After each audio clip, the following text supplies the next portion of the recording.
একটা run out যা নিয়মের মধ্যে থাকলেও বিতর্কের আগুন ছড়িয়ে দিয়েছে ক্রিকেট দুনিয়ায়।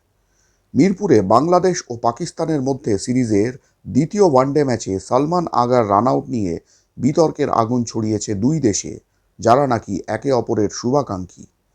মনে আছে সদ্য সমাপ্ত টি-20 বিশ্বকাপের আগে দুই দেশের ক্রিকেট বোর্ড হাতে হাত মিলিয়ে কি নাটকটাই না করেছিল। শেষ পর্যন্ত পাকিস্তানের দুর্বুদ্ধির শিকার হয়ে বাংলাদেশের আর বিশ্বকাপ খেলা হলো না, এবং পাকিস্তানের কি পরিণতি হয়েছে তা তো সবাই জানেন। এখন মিরপুরের ম্যাচে সালমান আগার রান আউট বিতর্কে দুই দেশের মধ্যেই লেগে গিয়েছে তু তু মে মে। এজন্যই বলে ধর্মের কল বাতাসে নড়ে। আজ বন্ধু কাল শত্রু, এদের বিশ্বাসযোগ্যতা নিয়ে কি ধারণা করবেন আপনি?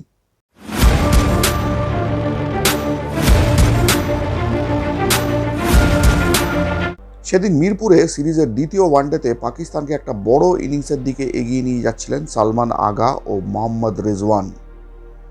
ঘটনাটা ছিল পাকিস্তানের ইনিংসের ৩৯তম ওভারে মেহেদী হাসান মিরাজের বলটি সোজাসুজি খেলেন মোহাম্মদ রিজওয়ানের শট থেকে আসা বল পা দিয়ে থামান মিরাজ। পুরোপুরি না থামা বলটাই হাত দিয়ে ধরার চেষ্টা করেন নন স্ট্রাইকিং এন্ডে থাকা সালমান, তবে সেই সময় তিনি পপিং ক্রিজের বাইরে ছিলেন। একই সময় সালমান মিরাজ দুজনে বলের দিকে হাত বাড়ান, কিন্তু মিরাজই সেটি আগে তুলে নেন এবং সালমানকে অবাক করে দিয়ে আন্ডার আর্ম থ্রোতে স্টাম্প ভেঙে দেন এবং আম্পায়ার তানভীর আহমেদের কাছে রান আউটের জোরালো আবেদন করেন।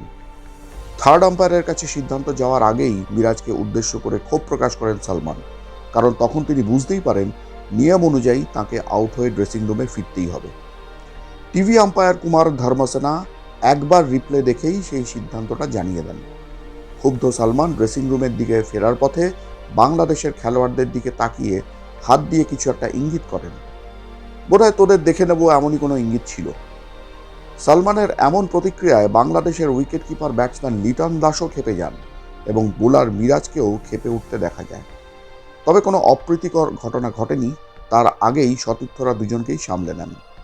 ক্ষুব্ধ সালমান ড্রেসিং রুমে ফেরার সময় বাউন্ডারি পেরোনোর মুহূর্তে গ্লাভস ও হেলমেট ছুঁড়ে ফেলে দেন।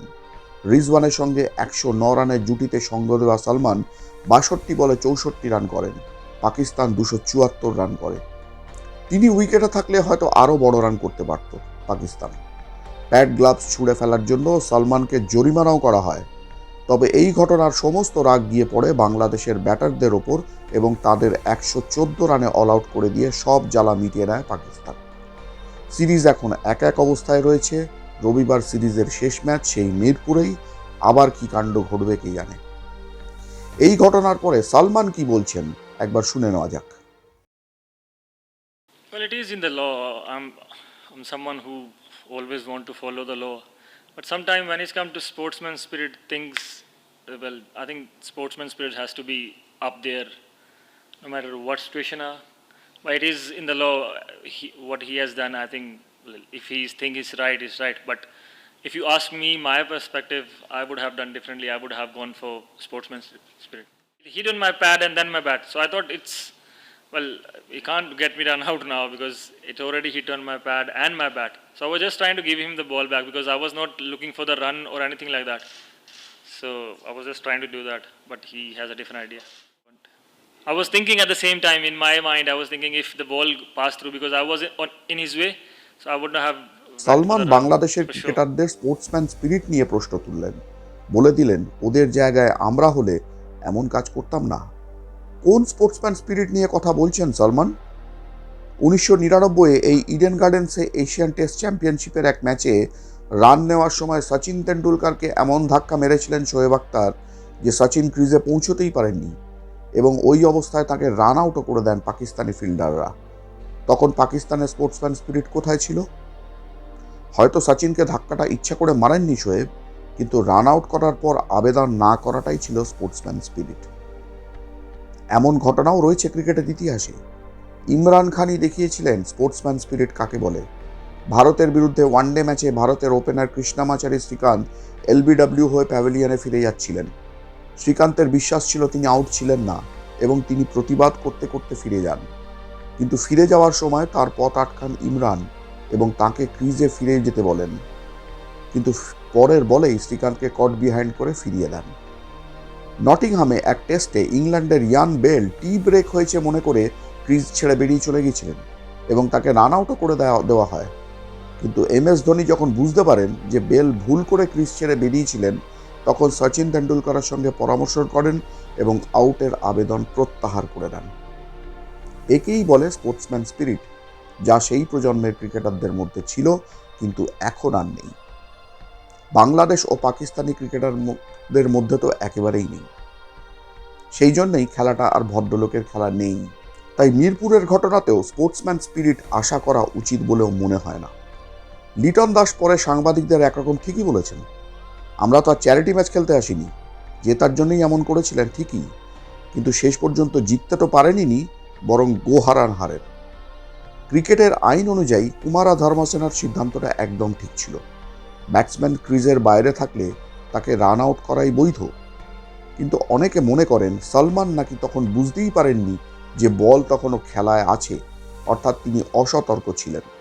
এটা সালমানের বোকামি বা অজ্ঞতা ছাড়া আর কি?